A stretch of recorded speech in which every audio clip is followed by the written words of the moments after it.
Alright everyone, it is Finn here and welcome back to another World Cup video where today I'm going to be telling you everything you need to know about the Senegalese national team. Now ladies and gentlemen, as we know, Senegal is one of the most talented teams from around Africa and in fact have some of the best superstars from around the world. I mean, from Eduard, Mendy to Koulibaly to Sadio Mane. Whoa.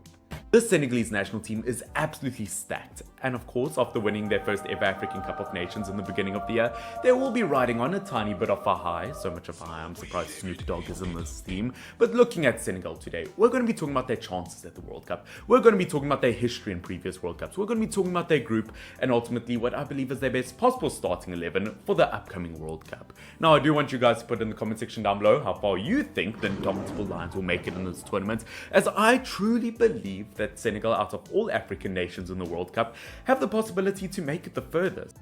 So let's jump into it. Now, as I said, I think one thing we need to look at before looking at the team Senegal have to set up is the kind of competition they could have at the World Cup.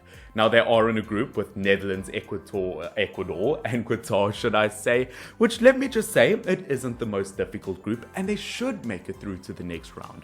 Although Netherlands, definitely a team to fear on many occasions, against the likes, I don't know why I can't speak English today. English, motherfucker, do you speak it? Yes. Of Ecuador and Qatar, they should definitely make it through.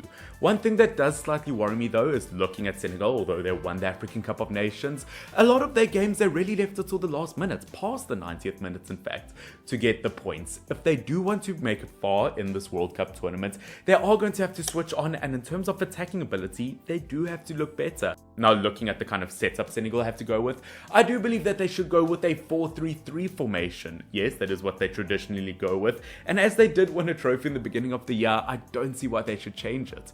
In terms of a goalkeeper they should use, once again, it should come as no surprise as I've gone for the Chelsea King, Eduard Mendy. Now yes, he hasn't had a brilliant start to his Chelsea career this season so far, only 1 clean sheet in 6 games, but we can't forget how absolutely brilliant he was 2 seasons ago. Obviously, European goalkeeper of the season in the Champions League, and he was an absolute beast. Yes, although he doesn't look like the brick wall at the moment, he looks more like Humpty Dumpty who fell off the wall. He is still an absolutely brilliant goalkeeper, played a huge role in Senegal winning the tournament, and played a huge role in them qualifying for the World Cup. Although you could go for a goalkeeper like Gomez, as I said, at the end of the day, it just had to be Eduard Mendy. The man is an absolute beast. Now jumping straight into the Senegalese back four that I believe needs to go to Qatar at the end of the year, we start off with the fullbacks. Now unfortunately for Senegal, their main right back option, Bonassar, has picked up an ACL injury and the Bayern Munich right back will not be going to the World Cup. And although I do feel sorry for the Senegalese national team, excuse the pun, I still feel like they've got some very suitable options to play there.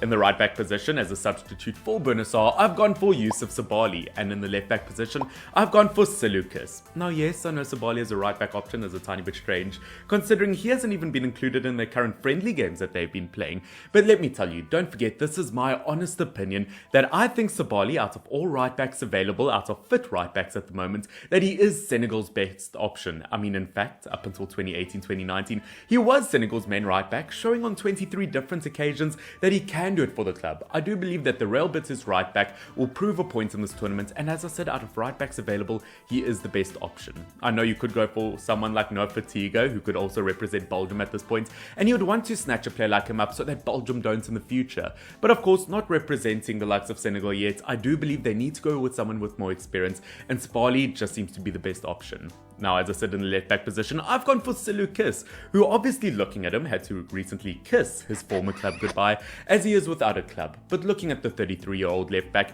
he was in the team of the tournament for the African Cup of Nations in 2022, and therefore I believe that just shows how much of a crucial role that he has in this club. I'm sure with his kind of quality, although 33 years old, a club will snatch him up with no time because he is a top quality player.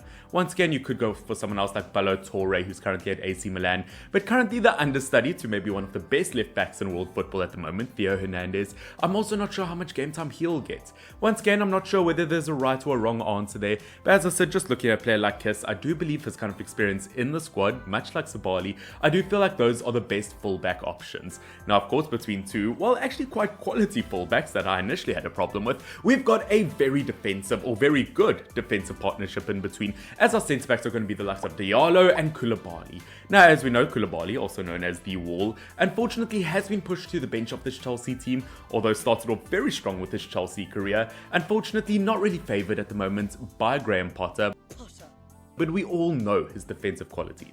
He of course is the captain of this team. We've seen on so many occasions how much of a true leader he can truly be. He's also stated to Graham Potter that he wants to prove a point and get back into the first team. We know him as a centre-back, although very, very strong, very physical. He can win aerial headers. At the end of the day, he's also very fast centre-back, and he's also really good at playing the ball out from the back.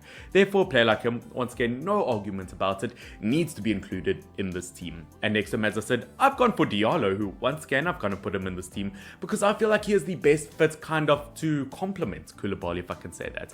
If you've got a centre-back who can complement Koulibaly, I think it makes a world of difference.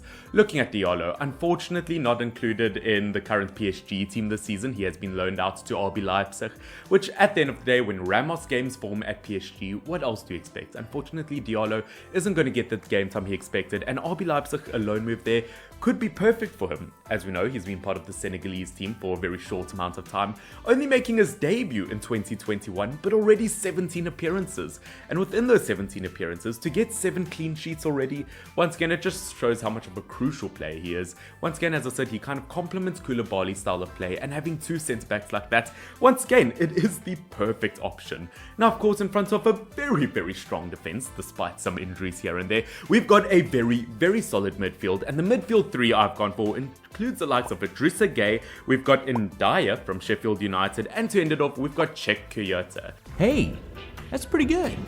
Now, once again, yes, I know there are a few other options I could have gone with. I think a lot of people would have chosen Mendy in their midfield, which once again, I'm not saying that's a bad option whatsoever. But watching Senegal in the African Cup of Nations and even in some friendlies, on the attacking front, they are way too dependent on Sadio Mane. He is their main or Mane man, if I can say so myself.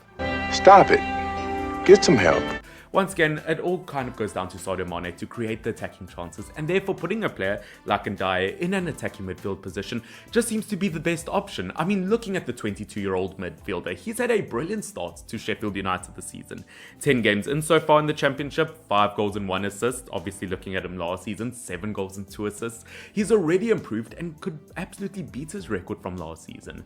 Once again, I think looking at a young player like him, I think he's got a lot of potential, and as I said, in terms of creative ability, takes a lot more pressure off of a player like Sadio Mane, and definitely more of a creative player than Mendy was in the squad.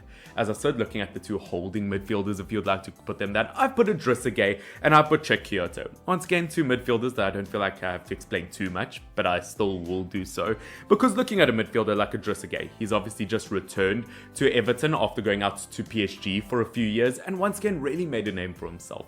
He is one of those midfielders who's very fast on the ball, he's very skillful, he will win the midfield battles that are necessary to win, and he is one of those players that when he's added to a squad, he can transform them to a whole new level. Once again, looking at Idrissa Gueye, he's also used to the Senegalese team, playing 95 appearances for them already. He could hit 100 appearances for Senegal this tournament, and once again, I just think a totally reliable player, and in terms of putting pressures in the midfield during this World Cup, will be a very crucial player, especially having him in the midfield versus teams like Netherlands, with one of the best midfields in the world. And of course, that takes us to our final midfielder, who I mentioned earlier, Koulibaly. Once again, looking at Koulibaly, he was one of those midfielders a year or 2 ago I wasn't that convinced about. Looking at him at Crystal Palace, he didn't really have a spot, whether it was midfield or defence, but at the end of the day, he's turned out to be a very solid player. Currently at Nottingham Forest, as we know, an absolute true leader, 4 appearances, 1 goal already, and once again an absolute regular in the Senegalese national team. I mean, we saw him in the African Cup of Nations, he really transformed that midfield, and once again, even if he was the only defensive midfielder while the other ones worked higher up, I believe he is an absolutely solid player. Again, in terms of his distribution, he's not a brilliant player, but defensively, you do need a player like him, and put him next to Idrissa Gueye, it will be deadly, especially as I said with a player like Ndiaye, who adds kind of the attacking element of this midfield. But of course, ladies and gentlemen, now that we've kind of spoken about a glorious defense, a glorious midfield, we now go on to, well, let's call it the bread and butter of the Senegalese national team, as we now have the front 3 attack. Now, I won't lie to you guys, I had a bit of trouble here and there in terms of choosing the best attacking three, but I believe I have put forward what the best options are. In terms of the left wing position, let's be honest, it's not really going to be a surprise. There's no real debate here, as it is going to be Sadio Mane. Now, yes, I know there are a lot of talks about him not having the best of starts at Bayern Munich, only 5 goals in 11 games, but as we know, on his day, an absolutely top attacking player, and we can't forget at Bayern Munich, they just sold their best ever striker with Robert Lewandowski. They weren't able to replace him, and because of that, they are playing Sadio Mane in that position. And although he can do that, and he has done that with the Senegalese national team, it isn't his strongest position, and therefore when he plays as a left winger, he is a much better player. Therefore, I think looking at Bayern Munich's mistakes, we can't judge Sadio Mane too harshly, especially because in 2022, in this current World Cup year, he has been voted the African Footballer of the Year. We know Sadio Mane, in terms of his ability, he is an absolutely brilliant player, and once again, with a player like Diallo behind him, I believe once again, will absolutely transform his game.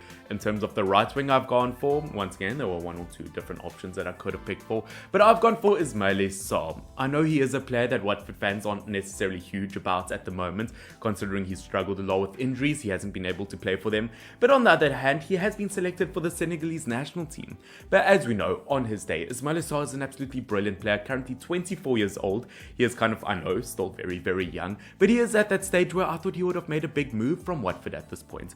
But looking at him so far in the championship, when he is match fit and when he is injury free, 2 goals and 2 assists in his first 6 games so far. He has struggled in the Premier League when he has played. In the championship, he is a brilliant player. He of course was included very, very late in terms of the African Cup of Nations. But you look at a player like him, in terms of his speed, in terms of his pace, he's almost got 50 appearances already for the Senegalese national team. If you put a player like him on one side and Sadio Mane on the other side, once again, it is just the perfect winger partnership. And that, ladies and gentlemen, takes us to the man up front, the number 9. Now, looking at Senegal, yes, they do have 1 or 2 different options that they could have gone for there, but there was just no other man I had to put in than Diallo. I mean, you had no idea, but I had to choose Diallo. You're joking. Not another one? Once again, you look at a striker like him, currently playing in the Italian league for a team that's name I just absolutely can't pronounce, but he's had a rocket start at his new club, currently on loan away from Villarreal. But looking at him this season, 3 goals and 2 assists in his first 6 games. Once again, absolutely brilliant when he was at Reims a few years ago in the French league. He has showed on many different occasions that he can be an absolutely lethal striker, and once again, after this loan move, could earn a big move somewhere else, maybe even in the Premier League. I think looking at Diallo, he is an absolutely top quality striker, and once again, if you put Sadio Mane on one side and Ismaila Sarr on the right back side or right wing side, it will be an absolutely lethal front 3. But of course, ladies and gentlemen, that is pretty much it for today's video in terms of what I believe is the perfect Senegalese team for the 2022 World Cup.